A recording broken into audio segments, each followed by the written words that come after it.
Lotti, segretario della federazione di Udine del PD. Oggi parte l'avventura delle europee per il PD qua in Friuli Venezia Giulia, una sola candidata, Sara Vitto.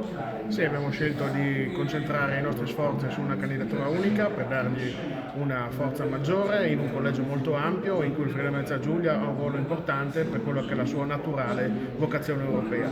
Quindi Sara Vitto sarà la portabandiera di questo territorio. Per quanto riguarda gli interessi da difendere in Europa, gli interessi del Friuli e della regione del Friuli da difendere in Europa, quali sono?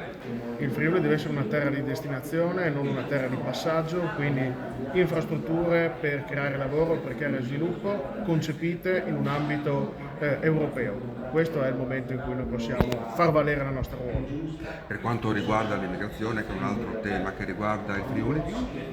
L'immigrazione è un tema che va appunto affrontato a livello europeo, noi siamo sulla direttrice della rotta balcanica, quindi a livello europeo dovremo cambiare quelle che sono le regole attualmente in vigore per tutelare quelli che sono gli interessi del nostro territorio e dell'Europa tutta.